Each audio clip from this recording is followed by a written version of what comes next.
Hello बच्चों, आप सभी को नमस्कार। ज्ञानेंद्र एकेडमी के ऑनलाइन प्लेटफॉर्म पर मैं सौरभ यादव आप लोगों को बहुत बहुत स्वागत करता हूं। मैंने आप लोगों को एनडीए का जो बैच है वो पढ़ा रहा हूं।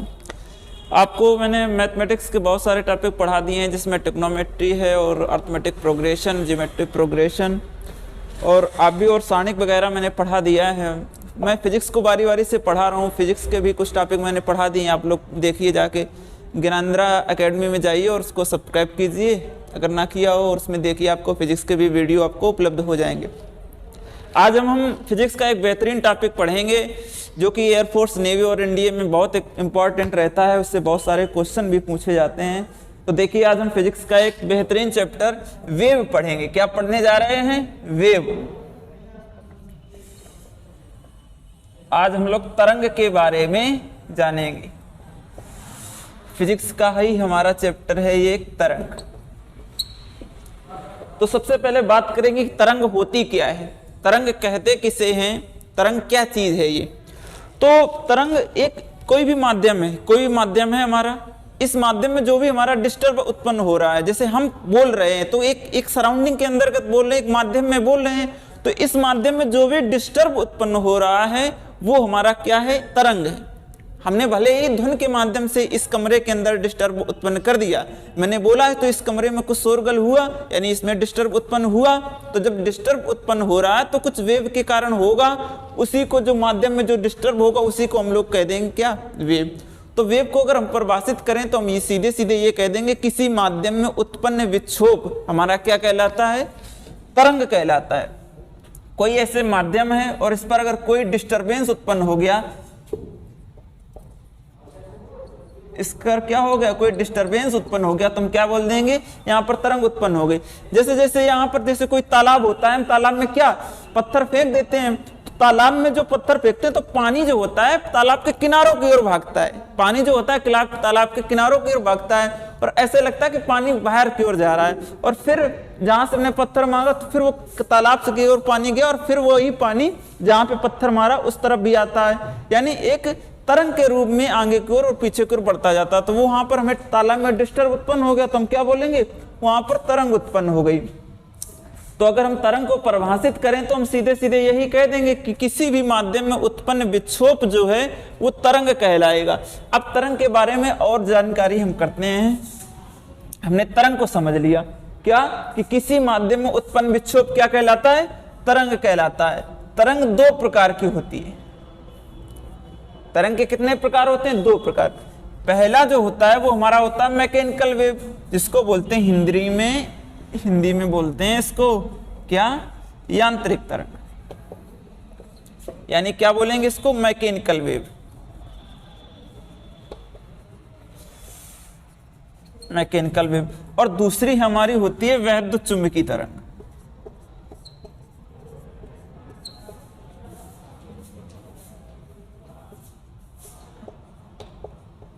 दूसरी हमारी कौन सी है? वैद्युत चुंबकीय तरंग। इसको बोलते हैं इलेक्ट्रोमैग्नेटिक वेव।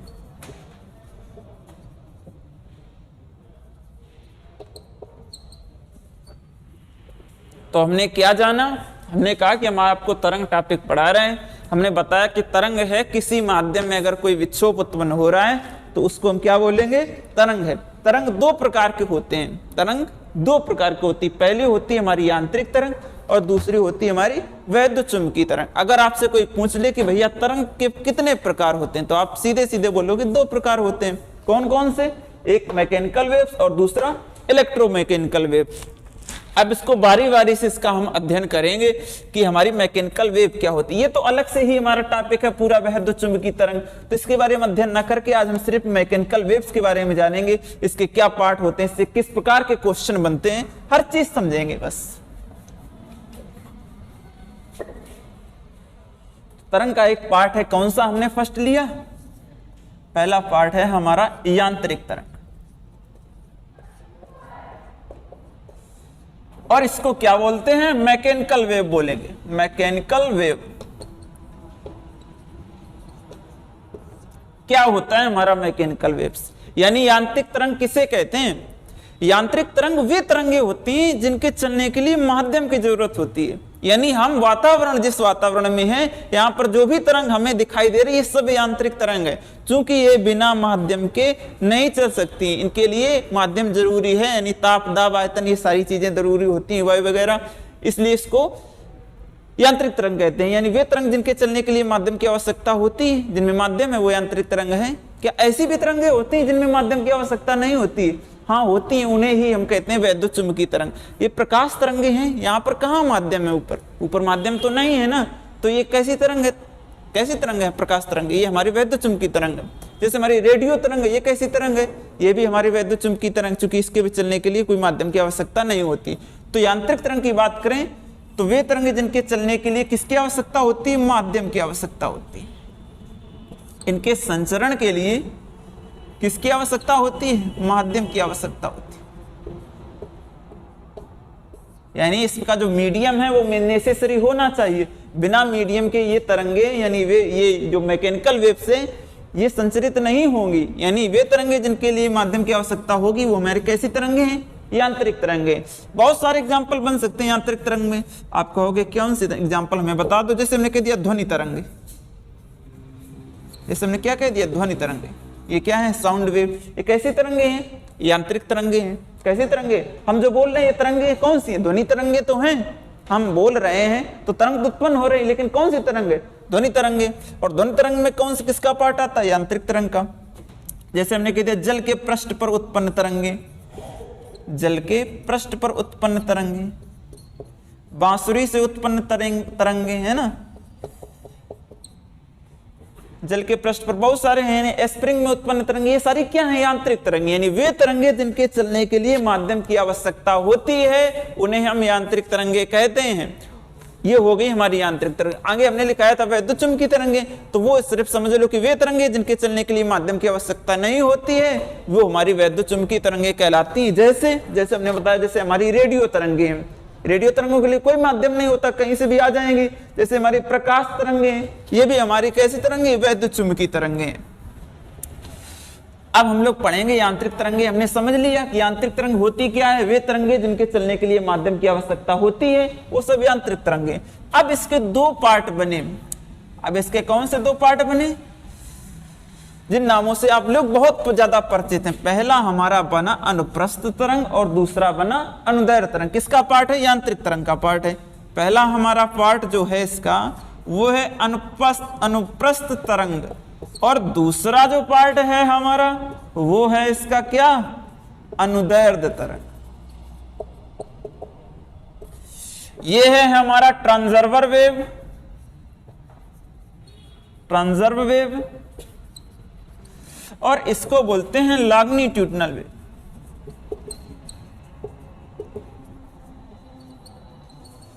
Longitudinal waves. अब हम अध्ययन करेंगे कि अनुप्रस्थ तरंग क्या होती है और अनुदैर्घ्य तरंग क्या होती है। हमने क्या समझा कि तरंग क्या होता है? किसी माध्यम में उत्पन्न विक्षोभ जो है वो हमारा तरंग हो गया। तरंग कितने प्रकार की होती है? तरंग दो प्रकार की होती है। पहली हमारी यांत्रिक तरंग और दूसरी वैद्युत चुंबकीय तरंग। सर यांत्रिक तरंग क्या होती है? वे तरंगे जिनके चलने के लिए माध्यम की आवश्यकता होती है हमारी यांत्रिक तरंगे। जितनी भी ये तरंगे उत्पन्न हो रही हैं, हम जिनको देख रहे हैं, ये सब कैसी तरंगे हैं? देख तो हम प्रकाश को रहे हैं, तो क्या वो यांत्रिक तरंग है? वो कैसी तरंग है? वो वैद्युत चुंबकीय तरंग है। यानी जैसे जल में उत्पन्न तरंगे, रस्सी को खींच देने पर उत्पन्न तरंगे, स्प्रिंग को पकड़ के खींच देने पर जो उसमें तरंग उत्पन्न होती, कैसी तरंग है? ये सारी अनुदैर्घ्य तरंग है। ध्वनि तरंग कैसी तरंग है हमारी? ये सब किसके तरंग उदाहरण? ये सब हमारी यांत्रिक तरंग के उदाहरण। और यांत्रिक तरंग दो प्रकार की होती है। पहली हमारी अनुप्रस्थ तरंग होती है और दूसरी हमारी अनुदैर्घ्य तरंग होती है। अनुप्रस्थ तरंग क्या होती है? इसको हम ट्रांसवर्स वेव बोलते हैं, इसको हम लॉन्गिट्यूडिनल वेव बोलते हैं। अनुप्रस्थ तरंग क्या होती है? अब बात समझते हैं। अब बात करते हैं अनुप्रस्थ तरंग की, यानी ट्रांसवर्स वेव क्या होता है। तो हेडिंग हम लगा लेंगे अनुप्रस्थ तरंग।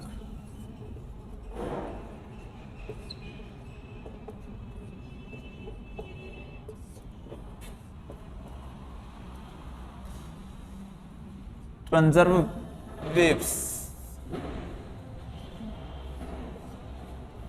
हमने यांत्रिक तरंग में क्या समझा कि वे तरंगे जिनके चलने के लिए माध्यम की आवश्यकता होती है, तो वो सब यांत्रिक तरंगे हैं। लेकिन इसमें कौन सी तरंगे अब आ जाएंगी? कौन सी तरंगे आएंगी? आंतरिक तरंग एक पार्ट होता है अनुप्रस्थ तरंग। तो अनुप्रस्थ तरंग में हम क्या सीखने जा रहे हैं कि वे तरंगे जिनमें चलने की आवश्यकता तो होती है, लेकिन इसमें जो तरंग चलती है और माध्यम के कण होते हैं उसमें क्या रिलेशन होता है। जैसे ये कोई अनुप्रस्थ तरंग हमारी क्या है? गतिशील है, यानी संचरित है। कैसी तरंग है? अनुप्रस्थ तरंग। ये कैसी तरंग है? हमारी अनुप्रस्थ तरंग। तो ये हमारे तरंग चलने की दिशा कहां से? यानी बाएं से दाएं की ओर। बाएं हाथ से कहां? दाएं हाथ की ओर जा रही तरंग। ये तरंग किस संचरण की दिशा है? यानी तरंग चलने की दिशा। क्या लिख सकते हैं? तरंग चलने की दिशा। और इसमें जो माध्यम के कण होते हैं वो तरंग चलने की दिशा के हमारे कैसे होते हैं? लंबवत होते हैं। कैसे होते हैं? लंबवत होते हैं, यानी परपेंडिकुलर होते हैं। ये किसके हैं? यानी इसको हम बोल देंगे क्या सर जी? माध्यम के कण। क्या बोलेंगे? माध्यम के कण। यानी तरंग चलने की जो दिशा है उसमें माध्यम के कण जो होते हैं वो परस्पर लंबवत होते हैं। जैसे हमने कह दिया कि तरंग अगर इस साइड की ओर जा रही तो माध्यम के जो कण हैं वो कैसे होंगे? लंबवत होंगे, यानी परपेंडिकुलर होंगे। तरंग अगर इस साइड को जा रही तो भी माध्यम के कण यही होंगे ना, यानी जो इनके बीच कितना कोण होता है? हमारा 90 अंश होता है। किसमें? तरंग चलने की दिशा में और माध्यम के कण में। अगर ऐसी तरंग संचरित हो रही तो हम उसको क्या बोल देंगे? अनुप्रस्थ तरंग है। तो उसका जो डायग्राम बनता है वो हमारा ये बनता है, और इसी डायग्राम से इसको हम परिभाषित कर सकते हैं। क्या कर देंगे? इसी डायग्राम से हम इसको परिभाषित कर सकते हैं। तो क्या बोलेंगे? यानी वे तरंगे, अनुप्रस्थ तरंग को क्या कैसे परिभाषित करेंगे? बोलेंगे वे तरंगे जिनमें माध्यम के जो कण हैं वो तरंग चलने की दिशा के लंबवत कंपन करते हैं। तरंग इस साइड की ओर जा रही है तो माध्यम के कण हैं ये कैसे कंपन कर रहे हैं? यानी लंबवत कंपन कर रहे हैं। कैसी तरंग हो गई? हमारी अनुप्रस्थ तरंग हो गई। ये तरंगे हमारी इस तरह आगे बढ़ती हैं। ये जो यहाँ पर बनता है इसको बोलते हैं क्रस्ट, हिंदी में बोलेंगे श्रृंग। और ये जो होता है इसको बोलते हैं गर्त, इंग्लिश में बोलेंगे ट्रो। यानी ये होती है श्रृंग, क्रस्ट कहते हैं, और ये होता है हमारा गर्त, इसको ट्रो बोलते हैं। तो ये तरंगे श्रृंग और गर्त के रूप में आगे बढ़ती हैं। कौन सी तरंगे? अनुप्रस्थ तरंग। अगर कोई पूछ दे कि वे कौन सी तरंगे हैं जो श्रृंग और गर्त के रूप में आगे बढ़ती हैं, तो हमारी अनुप्रस्थ तरंगे हो गई। ये ऊपर श्रृंग होता है, नीचे गर्त होता है, ऊपर श्रृंग होता है, नीचे गर्त होता है। तो किन्हीं दो श्रृंगों के बीच की दूरी की बात करें तो वो हमारी क्या होती है? तरंग दैर्घ्य होती है। किन्हीं दो श्रृंगों के बीच की दूरी क्या होती है? तरंग दैर्घ्य। अथवा ये भी कह सकता किन्हीं दो गर्तों के बीच की दूरी क्या होती है? तरंग दैर्घ्य। तरंग दैर्घ्य को हम किससे डिनोट करते हैं? लैम्डा से डिनोट करते हैं। तुमने ये चीजें सीख ली। क्या सीखा? अनुप्रस्थ तरंग में। अनुप्रस्थ तरंग में हमने सीखा कि वे तरंगे जिनमें चलने की दिशा माध्यम के कण की दिशा के कैसे होते हैं? लंबवत होते हैं, अनुप्रस्थ तरंगे कहलाती हैं। ये तरंगे श्रृंग और गर्त के रूप में आगे बढ़ती हैं। एक चीज और, अनुप्रस्थ तरंगों में दृढ़ता नहीं होती है। अनुप्रस्थ तरंगों में क्या नहीं होती है? अनुप्रस्थ तरंगों में दृढ़ता होती है या नहीं होती, ये जरूरी नहीं है। एक क्वेश्चन ये बनता है कि अनुप्रस्थ तरंगे क्या गैसों में संचरित हो सकती हैं? अनुप्रस्थ तरंगे क्या गैसों में संचरण कर सकती हैं? हम कहेंगे अनुप्रस्थ तरंगे गैसों में नहीं चल सकती हैं। क्यों नहीं चल सकती हैं? ये इसलिए नहीं चल सकती हैं, ये इसलिए नहीं चल सकती कि गैसों में कोई दृढ़ता नहीं होती है। क्या? गैसों में कोई दृढ़ता नहीं होती है। अनुप्रस्थ तरंगे सिर्फ और सिर्फ ठोसों में ही संचरण करती हैं, क्योंकि ठोसों में हमारा क्या होता है? क्या होता है? उसमें दृढ़ होता है, रिजिडिटी होती है। और द्रव के ऊपरी सतह पर, द्रव के जो ऊपरी सतह है उस पर कौन सी तरंगे संचरित होती हैं? वहां पर हमारी अनुप्रस्थ तरंगे संचरित होती है, द्रव के ऊपरी सतह पर। और द्रव के अंदर हमारी अनुदैर्घ्य तरंग संचरित होती है। याद रखना, कहते जल के पृष्ठ पर उत्पन्न तरंगे अनुप्रस्थ तरंगे होंगी और जल के भीतर उत्पन्न तरंगे अनुदैर्घ्य तरंग होंगी। तो ये हम समझ रहे हैं बारी बार। जैसे एग्जाम्पल की बात करें कि अनुप्रस्थ तरंग का कोई एग्जाम्पल तो बता दो, तो हम ये कह सकते हैं क्या कि जल के पृष्ठ पर उत्पन्न तरंगे, जल के पृष्ठ पर उत्पन्न तरंगे। और दूसरा हम क्या कह सकते हैं? दूसरा हम कहते हैं जैसे एक रस्सी है। क्या? रस्सी है, रस्सी को स्टैंड से बांध के एक हाथ से पकड़ो और ऐसे रस्सी को हिलाओ तो रस्सी क्या है? श्रृंग और गर्त के रूप में आगे की ओर बढ़ेगी कि नहीं बढ़ेगी? बढ़ेगी ना। श्रृंग और गर्त के रूप में आगे बढ़ती है। तो हम कह सकते हैं कि स्प्रिंग, रस्सी को खींचकर, रस्सी को खींचने पर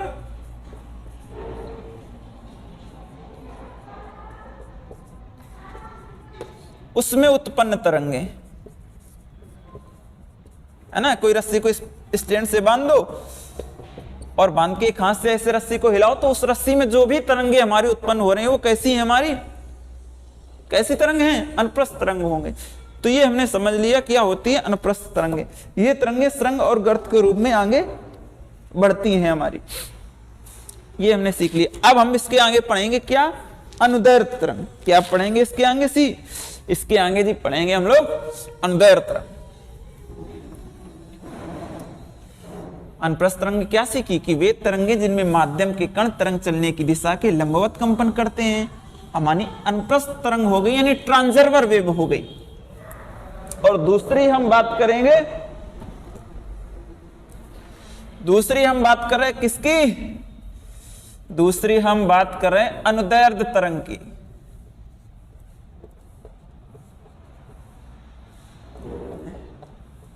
अनुदैर्घ्य तरंग ये क्या होती, ये जो तरंगे होती हैं, ये जो तरंगे होती कौन सी, अनुदैर्घ्य तरंग, ये किस रूप में बढ़ती हैं, ये संपीडन और विरलन के रूप में आगे बढ़ती हैं। ये हो गया विरलन, फिर हमारा संपीडन, क्या, फिर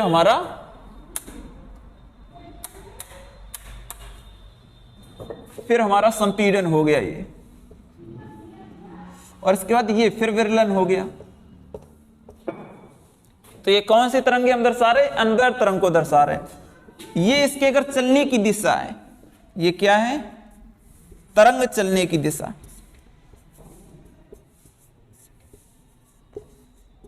तरंग चलने की दिशा, तो उसमें क्या बताया था अनुप्रस्थ तरंग, उसमें बताया कि तरंग चलने की दिशा में जो माध्यम के कण होते हैं लंबवत कंपन करते हैं। इसमें क्या है, इसमें तरंग चलने की दिशा में माध्यम के कण जो होते हैं वो अनुदिश कंपन करते हैं। कैसे कंपन करते हैं, अनुदिश यानी विपरीत। अगर तरंग इस साइड जा रही तो माध्यम के कण उसके विपरीत जाएंगे, ये होंगे माध्यम के कण चलने की दिशा।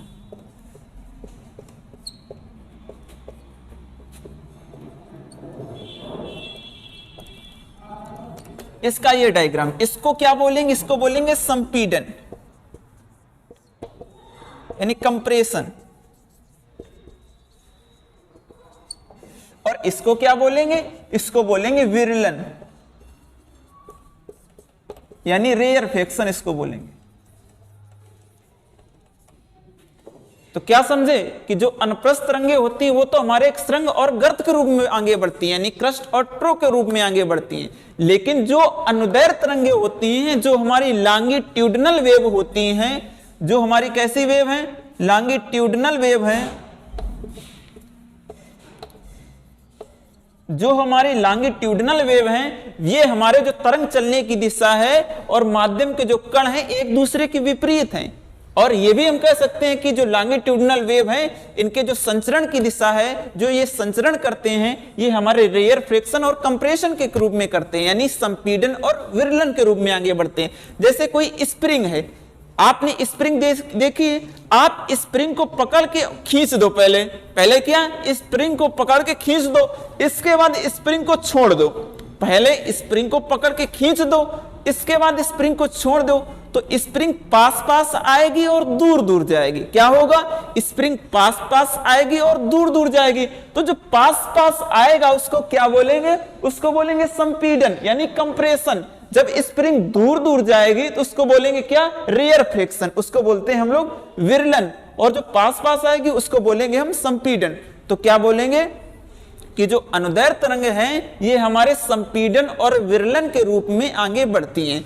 इसको अगर परिभाषित करेंगे तो हम ये कह सकते हैं वे तरंगे, क्या, वे तरंगे जिनमें माध्यम के कण तरंग चलने की दिशा के विपरीत कंपन करते हैं। क्या बोल देंगे कि वे तरंगे जिनमें माध्यम के कण तरंग चलने की दिशा के विपरीत कंपन करते हैं, उसको हम बोलेंगे अनुदैर्घ्य तरंग बोलेंगे।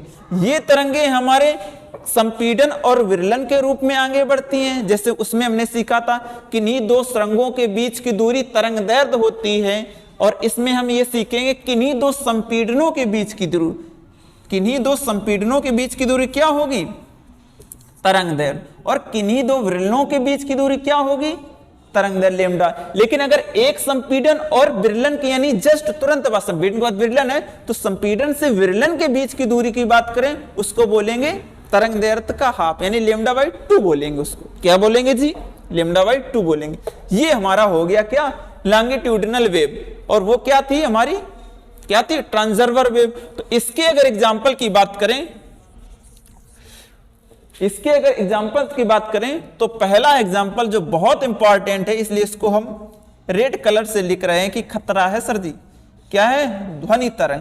अगर ध्वनि तरंग बहुत ज्यादा एग्जाम में पूछा जा चुका है कि ध्वनि तरंग कैसी तरंग है हमारी, अनुप्रस्थ तरंग है कि अनुदैर्ध्य तरंग है, तो हम सीधे सीधे कहेंगे कैसी तरंग है? अनुदैर्ध्य तरंग है हमारी। याद रखना ध्वनि तरंग, ध्वनि तरंग कैसी तरंग है? अनुदैर्ध्य। क्योंकि ध्वनि तरंग जो होती है ये जब चलती है तो इसमें माध्यम के जो कण हैं ये विपरीत कंपन करते हैं। अरे कैसे सर जी, विपरीत कैसे कंपन करते हैं?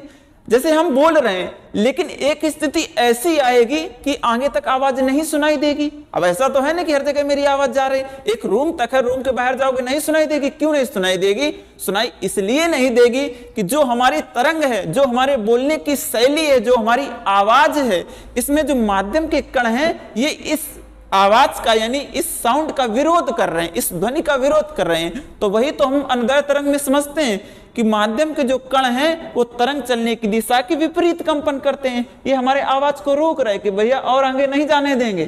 तो जो ध्वनि तरंग है ये कैसी तरंग है हमारी? ये ध्वनि तरंग जो है ये हमारी अनुदैर्ध्य तरंग है। जैसे हमने बताया स्प्रिंग को खींच के छोड़ देने पर उत्पन्न तरंगे, तो हम सीधे सीधे ये कहते हैं कि स्प्रिंग में उत्पन्न तरंगे। क्या बोल दें? कि स्प्रिंग में उत्पन्न तरंगे। स्प्रिंग में उत्पन्न तरंगे।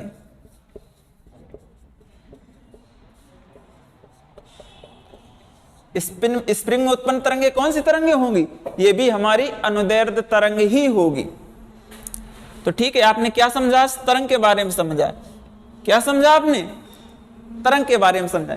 इसको हम आपको पूरा फिर रिवाइज कर रहे हैं कि तरंग हमने क्या समझा? हमने तरंग के बारे में समझा कि तरंग की अगर कोई परिभाषा पूछे तो हम ये बोल देंगे कि किसी भी माध्यम में अगर डिस्टरबेंस उत्पन्न हो रहा है, किसी भी माध्यम में यदि विक्षोभ उत्पन्न हो रहा है तो उसको हम क्या बोलेंगे? तरंग बोल देंगे। तरंग की परिभाषा क्या बनेगी? कि किसी माध्यम में उत्पन्न विक्षोभ जो है वो तरंग कहलाएगा।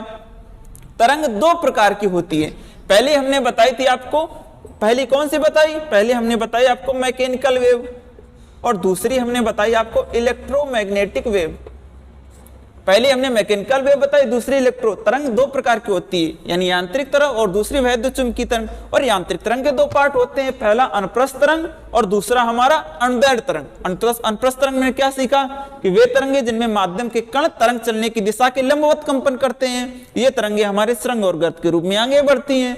हमने एग्जाम्पल भी उसके सीखे थे, रस्सी में उत्पन्न तरंगे, जल के पृष्ठ पर उत्पन्न तरंगे।